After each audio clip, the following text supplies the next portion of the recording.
আমাদের রানী ব্যঙ্গমীকে ফিরিয়ে দাও রোহিণী। আমাদের সবুজ অরণ্য ফিরিয়ে দাও, নির্মল বাতাস ফিরিয়ে দাও আমাদের।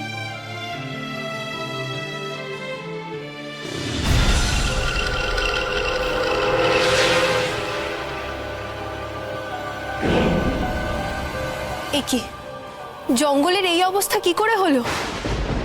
বাজরাজের অন্যায়ের জন্য। আগে এই অরণ্য সবুজ আর সুন্দর ছিল, কিন্তু যবে থেকে বাজরাজ এখানে এসেছে তবে থেকে এই অরণ্য শুকিয়ে গেছে, পাখিরাও কষ্টে আছে। আচ্ছা, এই বাজরাজের পরিচয় কি? কি চাই বা আপনাদের কাছ থেকে? সে বাজ বংশের রাজা, ভয়ানক কুটিল। সে জোর করে পাখিদের রাজসভাকে দখল করে নিয়েছে।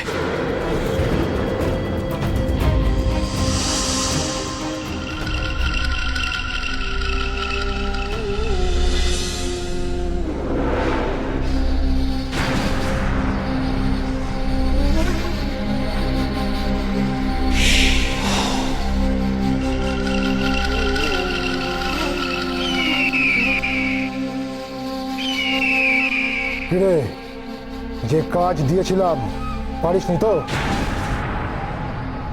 ব্যঙ্গমাকে বাধা দিতে পারিসনি তো? রোহিণীদের এখানে নিয়ে এসছে ব্যঙ্গমা। আমায় এবারের মতো ক্ষমা করে দিন প্রভু, আর একবার। আর কথা নয়, ওদের ওপর তীক্ষ্ণ নজর রাখ। তোর চোখ দিয়েই আমি ওদের ওপর নজর রাখবো। যা খুশি হয়ে যাক, আমি ওই ব্যঙ্গমী রানীকে সাপ মুক্ত হতে দেব না।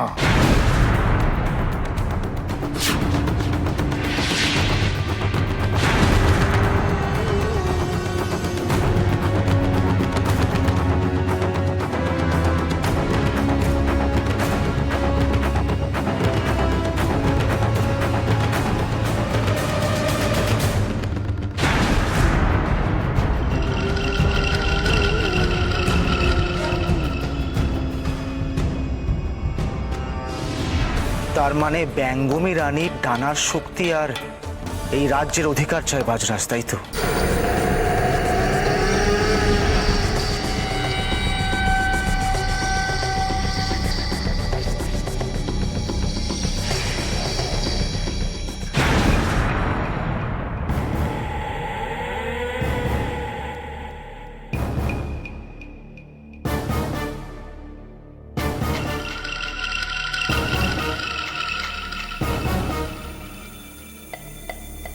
তুমি যেখানে যেখানে যাবে আমি তোমার গতিবিধি জানতে পারবো রোহিণী।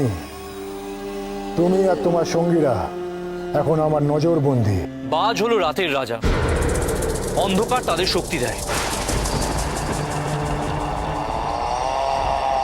হ্যাঁ হ্যাঁ হ্যাঁ, তাই তো আমি এক ভয়াল অমাবস্যা রাতে নিজের শক্তি বৃদ্ধি করে ব্যঙ্গমীকে হত্যা করতে গেছিলাম পাখিদের রাজ্যের রাজা হব বলে। আমার কাছে একটা মাত্র হত্যা করার মতোই শক্তি ছিল। সেই রাতে বাজরাজ হত্যা করে, কিন্তু ব্যঙ্গমী রানীকে নয়। ঠিক তারই মতো দেখতে তার যমজ বোনকে ভুল করে। তার মানে ব্যঙ্গমী রানী নিশ্চয়ই খুব ক্রুদ্ধ হয়েছিলেন। ক্রুদ্ধ হন, আবার শোকাচ্ছন্ন হয়ে পড়েন। কিন্তু আমার আঘাত করার ক্ষমতা তখনও বাকি ছিল। তাই তো আমি ব্যঙ্গমীর শোকের সুযোগ নিয়ে তার ডানা ছিন্ন করতে পেরেছিলাম। তাই তো ব্যঙ্গমী রানী অভিশপ্ত হন, আর ব্যঙ্গমা রাজা ওরার ক্ষমতা হারিয়ে ফেলে। তবে বাজরাজকে অভিশাপ দিয়েছিল ব্যঙ্গমী। নিজের ছিন্ন ডানাকে জাদু দিয়ে বাক্সবন্দি করে ফেলেছিল ব্যঙ্গমী। তাই তো আমি তার ডানা পেলেও তার ক্ষমতাকে এই মুঠিতে আনতে পারিনি। তাই পাখি রাজ্যের সব পাখিদের সমর্থনও আমার সাথে নেই। চাইলেও আমি আর বাজ রূপ ধরতে পারি না। আমি কিছুটা বুঝতে পেরেছি। তার মানে ব্যঙ্গমী যতদিন বেঁচে রয়েছেন বাজরাজের এই অভিশাপ থাকবে। কালো পরীর মতো বাজরাজেরও অধিকার নেই ব্যঙ্গমী রানীকে হত্যা করার, তাই তো? ঠিক তাই। তাই সে চাতুরি করে তুমি আসার আগেই ব্যঙ্গমীকে বন্দি করে ফেলে।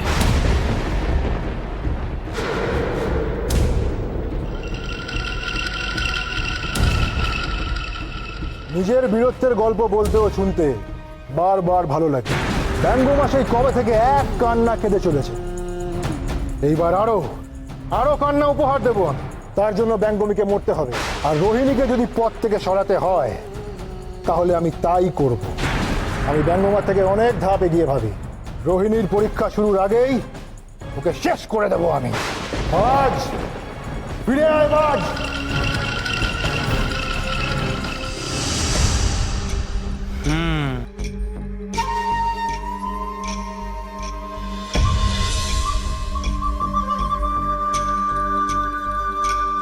মা বলে শত্রু মানে আমার বন্ধু।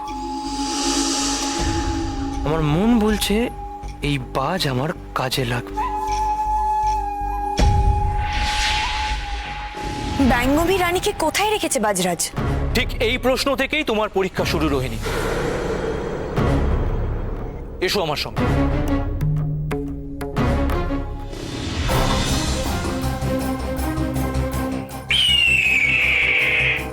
এই কে তুমি?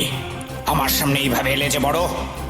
আমি কে সেটা বড় কথা নয়, আগে বলো তুমি রোহিণীদের ওপর নজর রাখছিলে কেন? পথ ছাড়ো। আমার প্রভু জানতে পারলে তোমাকে আস্ত রাখবেন না। বেশ তো, নিয়ে চলো আমাকে তোমার প্রভুর কাছে, আমিও দেখি সে কত শক্তিশালী। বলছি বিরক্ত করো না, না হলে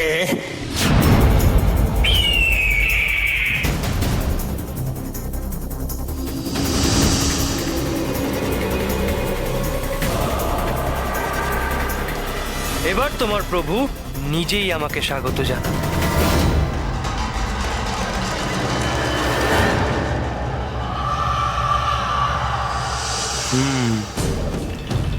এই বাজের প্রভু যে রোহিণীদের শত্রু তাতে কোনো সংশয় নেই, তার সঙ্গে বন্ধুত্ব করতেই হবে।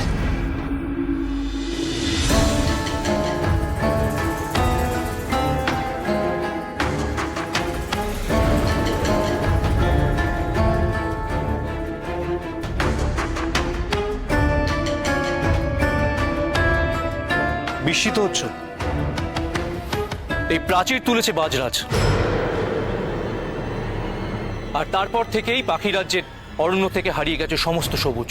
তার মানে সবুজ ওদিকে আছে, বাজ রাজের দিকে, তাই তো? হ্যাঁ, বাজরাজ পাখিদের কষ্ট দিয়ে তাদের আনুগত্য পেতে চাইছে, কিন্তু পাখিরা আমার সঙ্গে আছে। তারা কষ্ট পেলেও মাথা নত করেনি। বুঝতে পেরেছি, আমাদের এই প্রাচীর ভাঙতে হবে, তবেই জঙ্গলে সবুজ ফিরবে। কিন্তু ওপারেই আছে ব্যঙ্গমী রানী, তাকেও অভিশাপ মুক্ত করতে হবে। ব্যঙ্গ মহারাজ, এই প্রাচীর ভাঙার উপায় কি? জঙ্গলের অন্য প্রান্তে একটি নদী আছে, নদীর ধারে আছে একটি সোনার মুগুর। সেই সোনার মুগুর দিয়েই এই প্রাচীর ভাঙতে হবে, সেটাই আনতে হবে। বেশ, তাহলে আর সময় নষ্ট করে লাভ নেই, আমরা প্রস্তুত।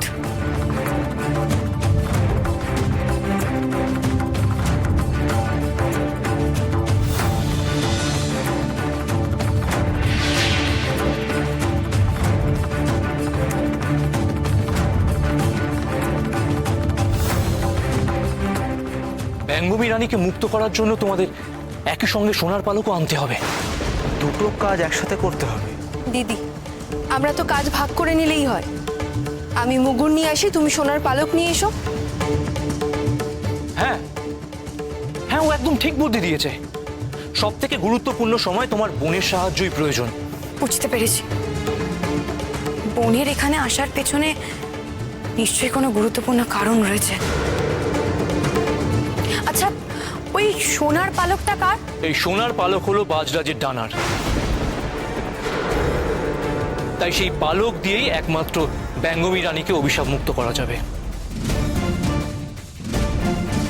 বেশ, ঠিক আছে, কিন্তু সাবধান, ওই পালককে সুরক্ষিত করার জন্য বাজরাজ নিশ্চয়ই কোনো ভয়ানক জাদু করেছেন। চিন্তা করবেন না ব্যঙ্গ মহারাজ, ওই পালক এনে ব্যঙ্গমী রানীকে আমরা নিশ্চয়ই উদ্ধার করব। আপনি শুধু আমাদের সোনার পালক কোথায় রয়েছে সেটা বলে দিন।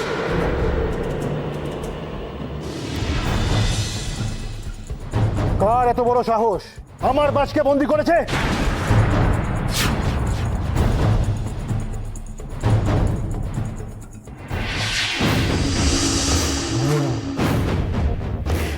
তোমার সাক্ষাৎ পেয়ে বড়ই আনন্দিত হলাম বাজরাজ।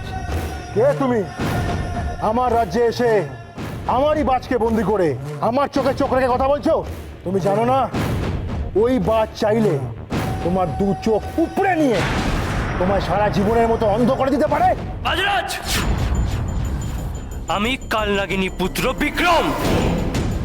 আমার রক্তে মিশে আছে খোকসের তীব্র তেজ আর নাগিনীর করাল বিষ। চাইলে আমিও তোমাকে এমন শাস্তি দিতে পারি যা তোমার কল্পনার অতীত।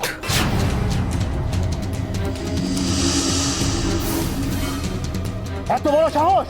তুমি জানো আমি এই রাজ্যের কেউ না, এই রাজ্য তোমার নয়, তোমাকে তো কেউ রাজা হিসেবে মানেই না। বিক্রম, ক্রোধ সংবরণ করো বাজরাজ, শত্রু নয়। আমি এখানে এসেছি তোমার বন্ধু হতে। আমার কথা মন দিয়ে শোনো। আমার মা কালনাগিনীকে এখানে আনার ব্যবস্থা করো। তার সামনে তোমার শত্রু রোহিণী খড়কুটোর মতো উড়ে যাবে।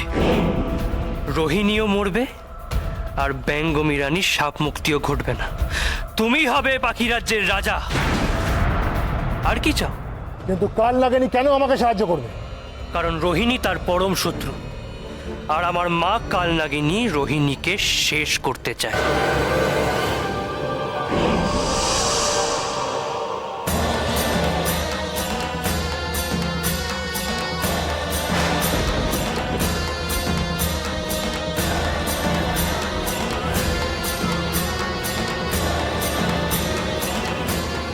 ব্যঙ্গমী রানীর ডানার কাছে মাকে পৌঁছে দেব, বাকিটা মা নিজেই বুঝে নেবে।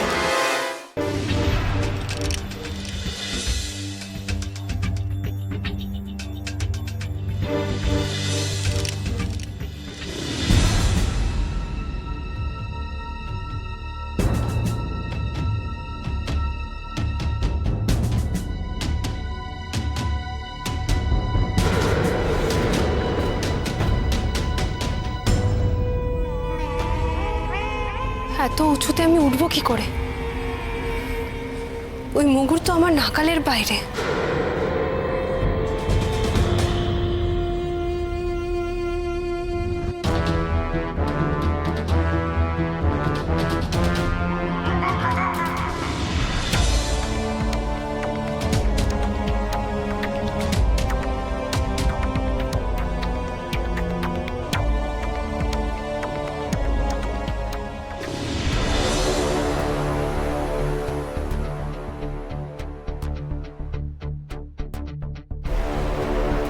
রাজকন্যা,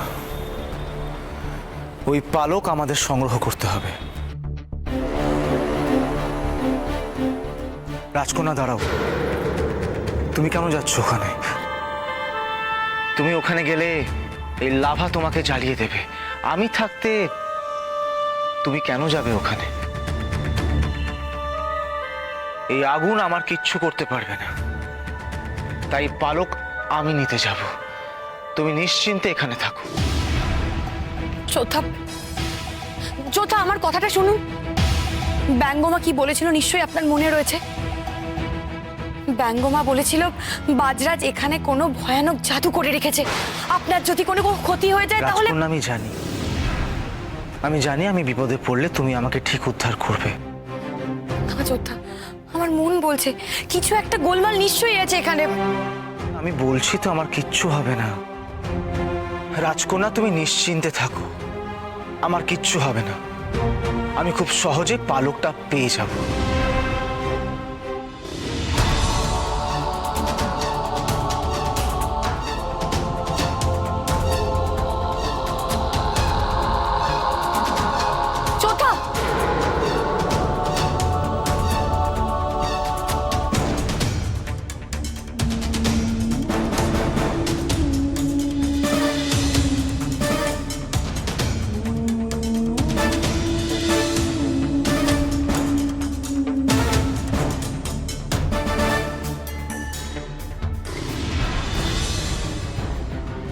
আমার কারো সাহায্যের দরকার নেই।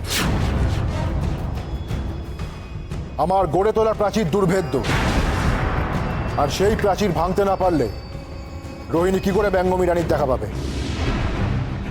আর যদি দেখা পেয়ে যায়? তাহলেও সোনার পালক পাওয়া প্রায় অসম্ভব। রোহিণী আমার পাতা ফাঁদে খুব ভালোভাবে জড়িয়ে গেছে।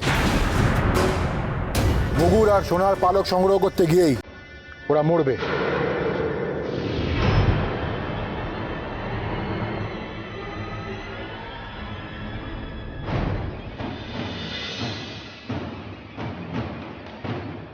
না, ওপরে যাওয়ার কোনো উপায়ই তো খুঁজে পাচ্ছি না। তাহলে এবার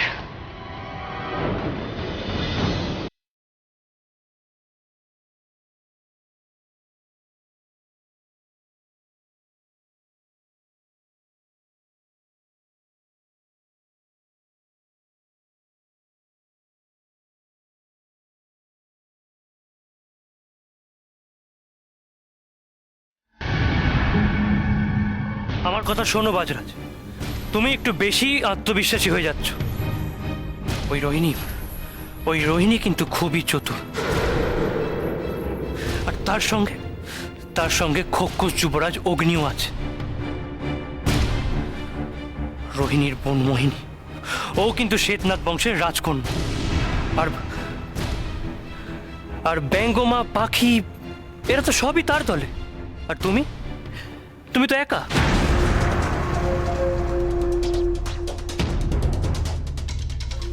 আর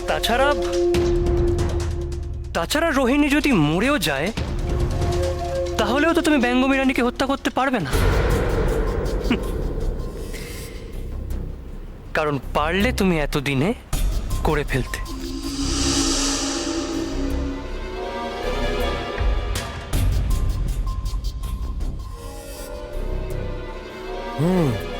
কিন্তু আমার বদলে অন্য কেউ এসে যদি হত্যাটা করে দেয়, তাহলে লাভ তো আমারই, মন্দ নয়।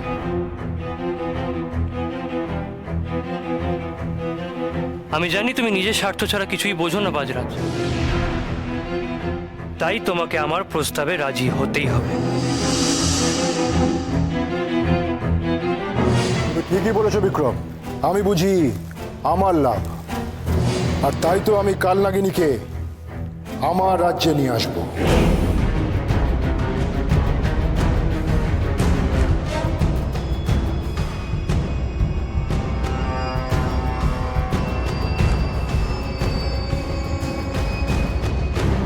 বাজ, তুই জানিস কি করতে হবে।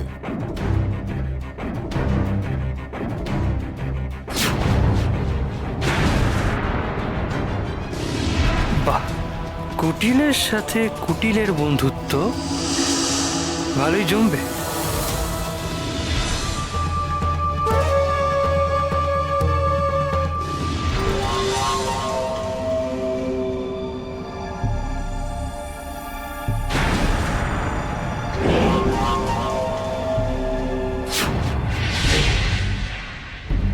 চোথা, সাবধান। আমার কিন্তু এই ব্যাপারটা একদম ভালো লাগছে না। একটু এদিক ওদিক হলে বিপদ ঘটতে পারে। বিপদকে আমি আর ভয় পাই না।